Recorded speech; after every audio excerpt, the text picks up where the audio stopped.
Portrait retouching is one of those things that you can spend a lot of time on because when you're shooting in a studio, the expectation is that everything will be perfect because you have control over the entire environment. Sometimes when I'm shooting in the studio, because I know I'm going to have time to edit things afterwards, I'm not too careful about where I place my lights and stuff in the frame around the model because I know I can edit it out later. And sometimes when I'm shooting, I want to have the lights in the right position to light up the model in the best way, and sometimes that means the lights end up in the shot. But when we're working with a solid white background, it's not really too hard to get rid of things. So today I want to show you how I'm turning this photo into this using Photoshop to remove some of the stuff that got caught in the frame. Also, I've got the Rode mic clipped on my hat today, so if you're wondering what that little fuzzy thing is, that's what that is. And I've also got my coffee, so let's get into it. So here's the photo we're working with. This is Kat, she's a great model, and we did the shoot a couple weeks ago. This is one of my favorite full body shots that I got from the shoot. I was shooting on my 70-200, so I had to stand pretty far away to get a full body. And part of what we're gonna fix too in this image is the composition. Because we have the seamless infinite white backdrop, I can pretty easily extend this a little bit because she's not really perfectly centered and there's not that much room beneath her feet here. And I knew that while I was shooting, but again, when I'm shooting, I'm just worried about getting the model in the shot here, and I can always perfect the composition and all the little things after the fact. So the first thing I'm gonna do is use AI to remove these lights that are in the frame, but we're gonna run into a couple problems. One, because this light stand intersects with her foot down here. And the other thing is that Photoshop's AI, I found editing these shots, is not really good at creating that seamless transition, even if I add some feathering to the mask. So the problem we're gonna run into here, and you'll see it'll create a background for us, hit generative fill, but you'll be able to see the seams from the generative fill layer. So we're gonna use the AI to kind of do a general sweep of the whole image and get rid of all the big stuff, but we're gonna have to go back in and fine tune it a little bit. If we zoom in here, let's see how it did. It actually did a pretty good job. Let's see how it does on this other light. When you're using generative fill, it's good to remove things in chunks because the layer that it generates has a maximum resolution that isn't the highest, especially if you're shooting on a high quality camera. And so if you try and stretch that generation out across a whole chunk of the image, it can sometimes start to look a little low resolution. And you can kind of see here what I'm talking about with the seamlessness of it is it did a good job of removing this light, but you can pretty clearly see the transition here. And I'm just going to select our last light here. Make sure you get the shadow because otherwise AI will try and put something else in the place there. Generally, before AI was the thing, I would never recommend the lasso tool because it's not very accurate. We don't have to be super accurate here, but I do want to get a little more specific. So once you have your selection, you can hold Alt and draw stuff to remove your selection, or you can hold Shift to draw stuff to add to your selection. And we also got this little bit of light stand here, but I'm gonna deal with that after. Okay, and that did a pretty good job. Let's see if we can see the seams. It's pretty good. There's a little bit of a line along here. It's very hard to see though. You can see it maybe a tiny bit more clearly right there. So now we have 3 generative fill layers here that did a decent job, but they're not perfect. So we're gonna touch them up a little bit and also remove the smaller details that it's not worth doing with AI. So we're gonna create a new layer and then merge everything we've done so far onto this layer. And then that way we can edit it with the patch tool. So the patch tool is under the spot healing brush tool down here. And it works the same way that the spot healing tool works, but it allows you to select a big area and then drag and select the area it's gonna copy from. And then it more seamlessly kind of pastes over top of that. So I'm just gonna do this whole area here because I can kind of see the lines. Now, the next thing you can see is we still have to remove this stump of the light stand. And there's also a lot of dirt on the ground here. Now, I could have paid the studio to repaint the background for my shoot, but I figured, why not just spend more time in Photoshop? So here we are.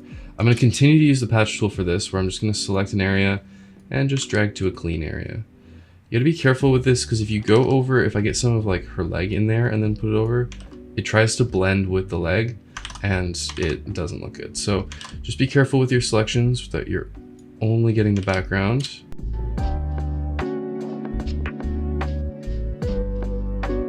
Now I'm going to switch to the clone stamp tool to get rid of this leg because unlike the spot healing tool, it's not going to try and blend my copy and paste together with the shoe, for example. So I can go over it a little bit and it won't try and blend it and make it look weird. Try use pieces of the shoe to put it back together, kind of like that. And then to try and get that edge a little better, I'm going to switch to a harder brush. And just come in here like that. Now we have a little bit of issues here with it blending, which is where we can go back to our patch tool and kind of grab this and just shift it over. Okay, Okay, there's some more spots over here. Again, just going through, kind of getting all these areas. It's pretty quick once you get the hang of it. You can just kind of do these little adjustments.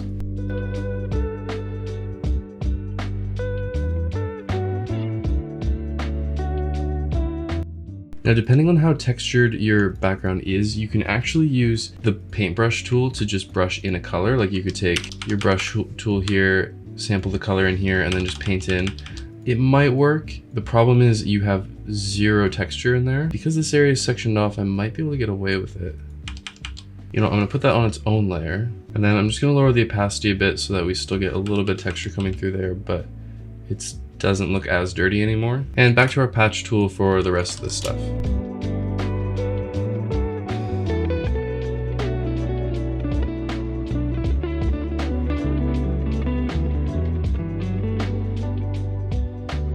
It's always good to zoom out when you're doing stuff detailed like this because stuff always looks different when you're fully zoomed out.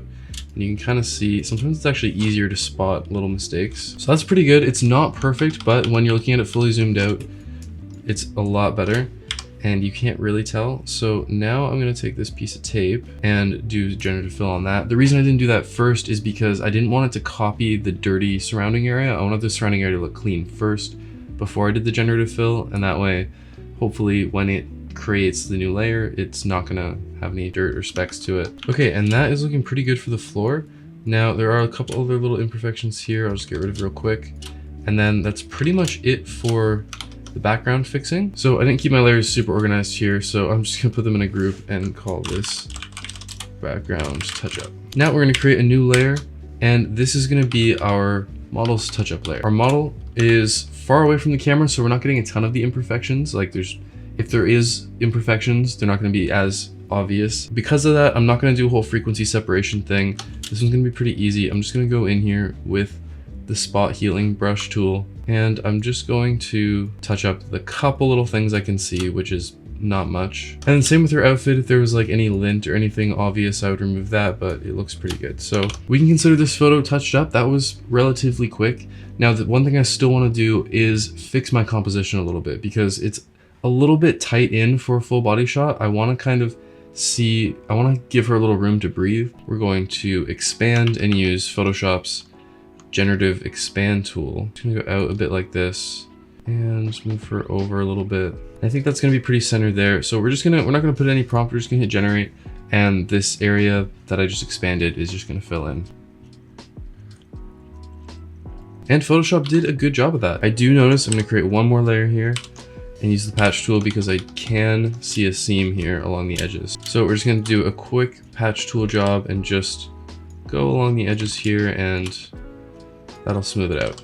And there we go. With just a few simple Photoshop tools, we can turn a photo from this is what we started with all of this stuff in the frame that we don't want, and we extended it into this pretty seamlessly. That's all I got for you on this one. If you guys enjoyed this, hit the like button, subscribe if you want to see more stuff like this, and I'll catch you in the next one.